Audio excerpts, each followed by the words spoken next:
Question: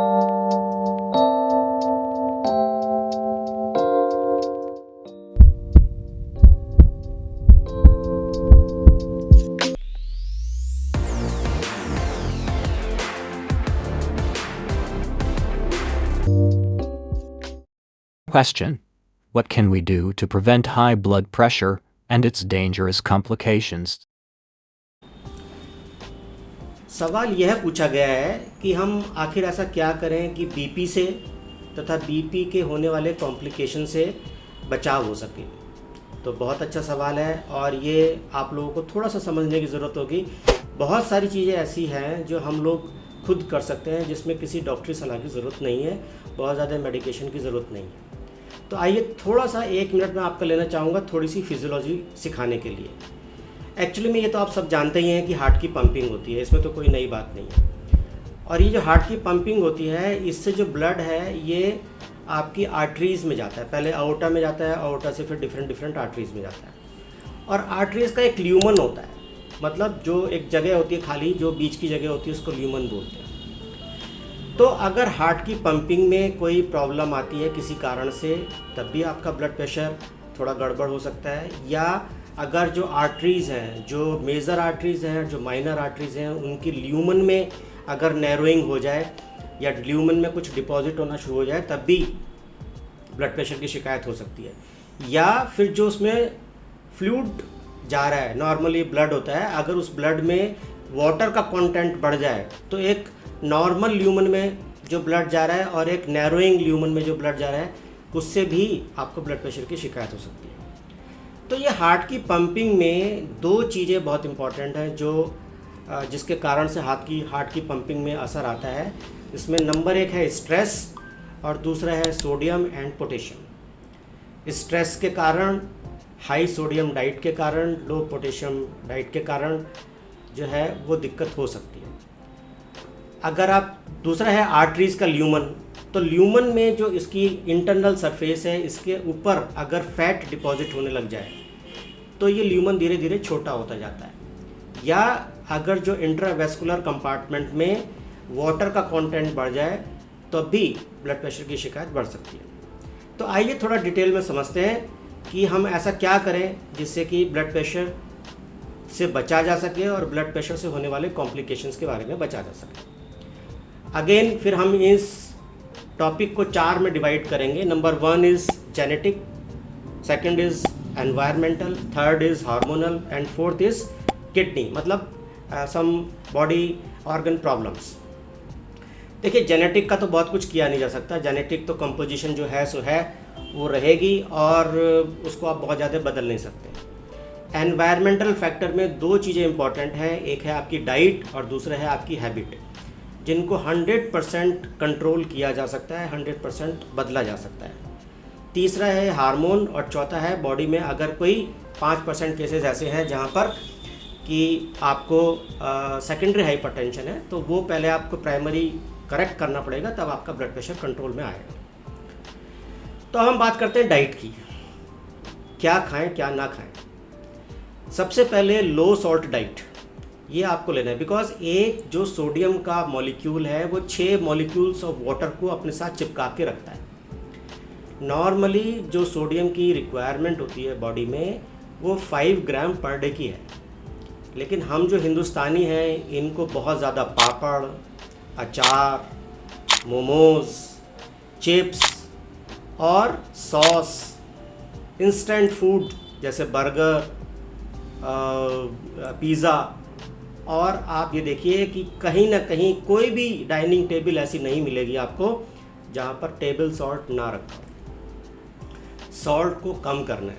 आप एक study से पता लगा है कि अमूमन इंडियन 35 से 40 ग्राम सॉल्ट पर डे खाता है, जबकि जो नॉर्मल रिक्वायरमेंट है that is only 5 grams per day.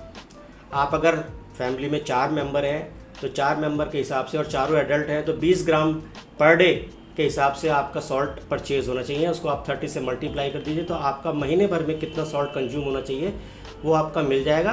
That is in, उसको आप निकाल लीजिए और उसके बाद आपको पापड़, अचार वगैरह और जो प्रिजर्वेटिव है वो नहीं खाने, तो उतना सॉल्ट आप खा सकते हैं। सेकंड है आप नॉर्मली जो है डाइट हमारी वो पोटेशियम में कम होती है, हमें पोटेशियम थोड़ा ज़्यादा लेना है। क्यों? क्योंकि पोटेशियम से हमारा जो सोडियम पोटेशियम पंप है हार्ट का, वो एक अच्छे से काम करता है। तो हाई पोटेशियम डाइट के लिए आपको बनाना, फ्रूट्स, स्पाइनेक और कोकोनट वाटर, ये अगर आप अपना डाइट में थोड़ा थोड़ा ऐड कर दें तो आपको जो पोटेशियम की रिक्वायरमेंट वह पूरी हो जाएगी। तीसरा है लिपिड, क्योंकि लिपिड जो होता है, जब आप लिपिड ज़्यादा खाते हो तो जो आपकी आर्टरीज़ हैं उसकी जो ल्यूमन है उसकी इंटरनल सरफेस पे लिपिड डिपॉजिट हो जाता है, जिसकी वजह से ल्यूमन छोटा हो जाता है। समोसा, कचौड़ी, जलेबी, पकौड़ी, पूरी, ये सब नहीं खाने हैं, क्योंकि इन सब में फ़ैट होता है और फैट आपके लिए अच्छा नहीं है। तो आपको अपनी डाइट में इन चीज़ों से परहेज़ करना पड़ेगा। अब आते हैं हम हॉबीज़ पर। तो हॉबीज़ में कुछ हॉबीज़ हैं जो आपको बदलनी पड़ेंगी, कुछ हैं आपको डालनी पड़ेंगी। जैसे क्या बदलनी पड़ेगी? जो बिल्कुल ही रेस्ट्रिक्टेड है, इसमें सबसे पहले है स्मोकिंग। एक्चुअली स्मोकिंग में जो निकोटीन होता है, वो निकोटीन जो होता है वो वैसोकंस्ट्रिक्टर होता है, मतलब आपकी जो वेसल्स हैं, मतलब जो आपकी आर्टरीज़ हैं उनको सिकोड़ता है, कम करता है। तो मैंने आपको बताया कि यदि आपकी आर्टरीज़ नैरोइंग होगी और ब्लड प्रेशर होने की संभावना बहुत ज़्यादा है, तो निकोटीन आपको नहीं लेना। सेकंड है अल्कोहल। अल्कोहल को भी आपको बंद करना पड़ेगा, क्योंकि कंजम्पशन ऑफ अल्कोहल क्या होता है, उससे फ्लूइड रिटेंशन होता है। फ्लूइड रिटेंशन होने का मतलब यह है कि इंट्रावेस्कुलर कंपार्टमेंट में फ्लूइड ज़्यादा है, ल्यूमन तो उतना ही बड़ा है लेकिन उसमें से ज़्यादा फ्लूइड जा रहा है, तब भी आपको ब्लड प्रेशर की शिकायत होगी। तो अल्कोहल, और दूसरा ये है कि जब आप अल्कोहल लेते हैं तो उसके साथ फैटी फूड का भी कंजम्पशन बढ़ जाता है, तो अल्कोहल आपको कम करना पड़ेगा। ठीक है। तीसरा है सीडेंट्री लाइफ स्टाइल। आप घर में बैठे हैं, ऑफिस में भी बैठे हैं, कार में भी बैठे हैं, जीना चढ़ते नहीं हैं, लिफ्ट से जाना है, लिफ्ट से आना है, लाइफ स्टाइल एकदम सीडेंट्री हो गया। ये सीडेंट्री लाइफ स्टाइल आपके लिए अच्छा नहीं है। कम से भी कम नहीं तो 25 से 30 मिनट या 25 से 40 मिनट की ब्रिस्क वॉक आपके लिए बहुत ज़रूरी है। एक्चुअली में होता क्या है कि ये जो ब्रिस्क वॉक आप करते हैं तो आपकी जो काफ मसिल है, इस काफ मसिल को बोलते हैं पेरिफेरल हार्ट। और ये पेरिफेरल हार्ट होता है क्योंकि ये काफ मसिल जब आप चलते हैं तो ये ब्लड को अगेंस्ट ग्रेविटी हार्ट की तरफ फेंकता है और थोड़ा प्रेशर से फेंकता है, जिससे हार्ट की जो वेसल्स है जो उसकी क्लींजिंग होती है। अगर आप देखिए कहीं नाली फंस गई है, उसमें थोड़ा सा पानी आप प्रेशर से फेंकेंगे तो नाली की क्लींजिंग हो जाती है। तो बिल्कुल सेम यही फार्मूला यहाँ पे भी लगता है। तो 25 से 30 मिनट या 25 से 40 minute brisk walk per day is mandatory to avoid sedentary life and to avoid deposition of fat in the arteries. तो वो आप कर सकते हैं 25 से 30 मिनट, 25 से 40 मिनट। एक्सेसिव ईटिंग, खाने में आपको ये ध्यान रखना है कि आप कितना खा रहे हैं। नॉर्मल बैलेंस डाइट आप खाएं, बहुत अच्छी बात है, लेकिन जो एक्सेसिव ईटिंग होती है उससे क्या होता है कि जो ये फैट होता है, ये फैट आपके लीवर में डिपॉजिट होता है, जिसको फैटी लीवर बोलते हैं। आपकी स्किन के नीचे डिपॉजिट हो जाता है, जिससे कि आपका मोटापा दिखाई देता है। और आपकी जो वेसल्स हैं उनकी जो इंटरनल लेयर है वहाँ पे डिपॉजिट होता है, जिसकी वजह से हार्ट प्रॉब्लम बढ़ सकती है। तो आपको कम खाना है, बैलेंस डाइट लेनी है। अब हम बात करते हैं हार्मोन्स की। तो हार्मोन्स में सबसे इम्पॉर्टेंट है स्ट्रेस हार्मोन। घर से ऑफिस जाने का स्ट्रेस, ऑफिस में बॉस का स्ट्रेस, काम का स्ट्रेस, करियर का स्ट्रेस, करियर बन जाए तो ले ऑफ का स्ट्रेस, फ़ोन का स्ट्रेस, रील का स्ट्रेस, फील का स्ट्रेस, बहुत सारे स्ट्रेस आपके जीवन में घेर लिए हैं आपको, जिसकी वजह से आपकी जो हार्ट की एफिशिएंसी है धीरे धीरे धीरे धीरे कम होती जा रही है। आपका क्या ऐसा पॉइंट है, ये आपको सोचना पड़ेगा कि आप ऐसा क्या करें जिससे आप अपने आप को डी स्ट्रेस फील करें। अपना जो मैकेनिज़्म है, किसी को म्यूज़िक सुनना अच्छा लगता है, किसी को मूवी देखना अच्छा लगता है, किसी को साइकिलिंग अच्छी लगती है। आप भी कुछ ऐसा ढूंढें अपने आप में जो आपको अच्छा लगता है, जिससे आपकी बॉडी डी स्ट्रेस होती है, वो आप करें। अनुलोम विलोम कर सकते हैं, योगा कर सकते हैं, अच्छी नींद ले सकते हैं। तो ये सब डी स्ट्रेस के तरीके हैं। आप एक बहुत अलग विषय है ये डी स्ट्रेस करने का, इस पर मैं नहीं जाऊंगा अभी, लेकिन ये आपको देखना पड़ेगा कि आप अपने आप को डी स्ट्रेस कैसे करें। नेक्स्ट है हार्मोन्स। नेक्स्ट हार्मोन्स है जो हाइपर एल्डोस्टेरोनिज्म है।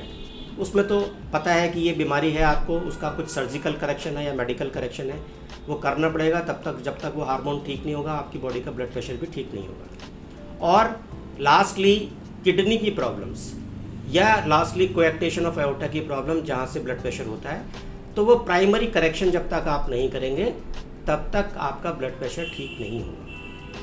देखिए यहाँ सिर्फ 3 बातें समझने की हैं। एक बात तो यह है कि आपको ब्लड प्रेशर है या नहीं है, आप रेगुलरली अपना ब्लड प्रेशर चेक कराएं। दूसरा, यदि आपको ब्लड प्रेशर है तो आप मेडिकेशन लें, प्रॉपर मेडिकेशन इन्वेस्टिगेशन के बाद, केमिस्ट से ना लें, सेल्फ मेडिकेशन ना करें, और प्रॉपर डायग्नोसिस बनने के बाद अपना मेडिकेशन शुरू करें। और तीसरा इंपॉर्टेंट पॉइंट ये है कि अगर आप मेडिकेशन ले रहे हैं तो आपका ब्लड प्रेशर क्या कंट्रोल में है या नहीं है। इन 3 चीज़ों का अगर आपने समझ लिया और कर लिया तो ब्लड प्रेशर से होने वाले कॉम्प्लिकेशंस आपको कभी भी ज़िंदगी में परेशान नहीं करेंगे। तो इसी के साथ हम लोग चाहते हैं कि आप स्वस्थ रहें, हेल्दी रहें। मेरे जो वीडियोज़ हैं आप देखते रहें, लाइक करते रहें। इसी के साथ थैंक यू वेरी मच।